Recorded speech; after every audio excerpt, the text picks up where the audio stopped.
আৰম্ভ হ'ল সৰভোগ গ্ৰন্থমেলা ২০২৬। আজিৰে পৰা সৰভোগৰ গান্ধী ময়দানত অনুষ্ঠিত হৈছে সৰভোগ গ্ৰন্থমেলা ২০২৬। বৰনগৰ প্ৰেছ ক্লাবৰ উদ্যোগত আয়োজিত গ্ৰন্থমেলাত পুৱা পতাকা উত্তোলনেৰে কাৰ্যসূচীৰ পাতনি মেলা হয়। তাৰ পিছত স্মৃতিতৰ্পণ আৰু ৰূপকৰ জ্যোতিপ্ৰসাদ আগৰৱালাৰ প্ৰতিচ্ছবিত মাল্যাৰ্পণ কৰা হয়। সৰভোগ গ্ৰন্থমেলা ২০২৬ৰ দুৱাৰ উন্মোচন কৰে BH মহাবিদ্যালয়ৰ অধ্যক্ষ ডক্টৰ ভূষণ চন্দ্ৰ পাঠকে। আনহাতে বৰনগৰ প্ৰেছ ক্লাবৰ মুখপাত্ৰ কলমৰ গ্ৰন্থমেলা বিশেষ সংখ্যা উন্মোচন কৰে অসমীয়া প্ৰতিদিনৰ জ্যেষ্ঠ সাংবাদিক ৰঞ্জিত কুমাৰ শৰ্মাই। বৰনগৰ অঞ্চলৰ ছাত্ৰ ছাত্ৰীৰ বৌদ্ধিক বিকাশ আৰু মানুহৰ মাজত অধ্যয়নৰ অভ্যাস অক্ষুণ্ণ ৰখাৰ বাবে বৰনগৰ প্ৰেছ ক্লাবে আয়োজন কৰা গ্ৰন্থমেলাত বিভিন্ন স্কুল কলেজৰ ছাত্ৰ ছাত্ৰীয়ে গ্ৰন্থ ক্ৰয় কৰা পৰিলক্ষিত হয়। আজিৰ পৰা ২৩ জানুৱাৰীলৈ সৰভোগৰ গান্ধী ময়দানত অনুষ্ঠিত হোৱা গ্ৰন্থমেলাখনিত ছাত্ৰ ছাত্ৰীসকলৰ মাজত চিত্ৰাংকন প্ৰতিযোগিতা, কুইজ প্ৰতিযোগিতা, জ্যোতি ৰাভা ভূপেন্দ্ৰ সংগীত প্ৰতিযোগিতা, সদৌ অসম ভিত্তিত কবি সন্মিলন, আলোচনা সত্ৰ আৰু অন্তিম দিনা মুকলি সভা অনুষ্ঠিত কৰা হ'ব।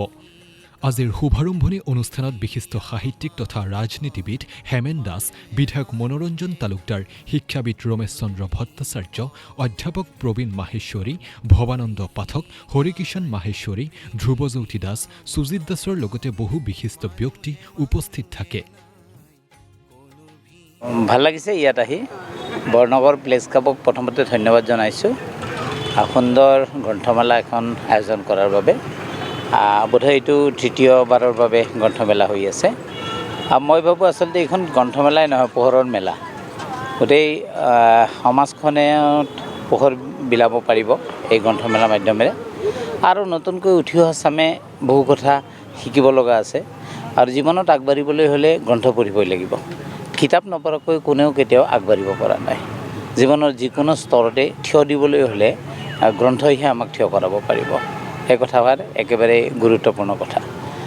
মই অলপ আগতে এটা কথা কৈছোঁ যে ফ্ৰান্সিছ বেকনে কোৱা সেই কথাষাৰ যে হাজাৰ হাজাৰ বছৰ ধৰি বিভিন্ন ৰাজনৈতিক উত্থান পতন হৈছে, বা বিভিন্ন ক্ষেত্ৰত বিভিন্ন আন্দোলন হৈছে, বিভিন্ন পৰিৱৰ্তন হৈছে, কিন্তু হোমাৰৰ ইলিয়াড অডিচি এটাও দাড়িকমা সলনি নোহোৱাকৈ ঠিক তেনেধৰণে চলি আছে।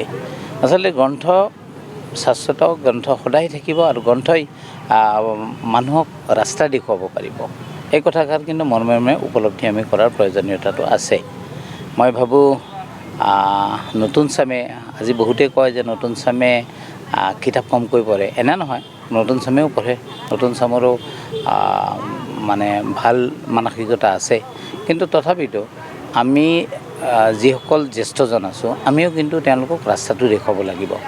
আমি নিজে একো নকৰি যদি কেৱল কৈ থাকোঁ নতুন চামে বিপথে গৈছে, সেই কথাটো কিন্তু ভুল হৈ আছে। আমি নতুন চামৰো আমাৰ দায়িত্ব আছে, পঢ়িব লাগিব, শিকিব লাগিব। বহু সময়ত আমি দেখা পাওঁ যে আমাৰ ভাষাটোৰে কিমান বিকৃত ৰূপ চলি থাকে। আমাৰ আনকি বাতৰি কাকতবিলাকতো দেখা পাওঁ কিমান অশুদ্ধ ৰূপত ভাষাটো প্ৰয়োগ হৈ থাকে। বিভিন্ন ক্ষেত্ৰত দেখা পাওঁ।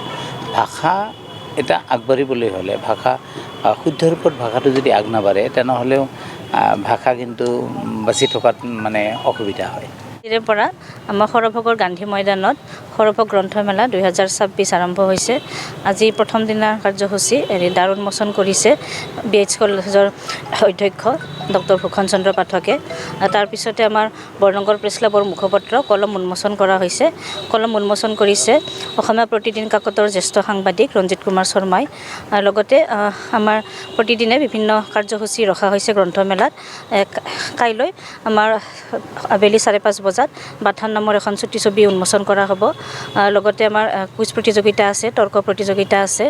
লগতে আমাৰ গ্ৰন্থ বিপণী, আমাৰ গুৱাহাটীৰ পৰা 5খন গ্ৰন্থ বিপণী আহিছে, বৰ্ণ আহিছে, MR পাব্লিকেশ্যন আহিছে, ৰেখা প্ৰকাশন আহিছে। লগতে আমাৰ হেৰিটেজ ফাউণ্ডেশ্যনৰ গ্ৰন্থ বিপণী আছে।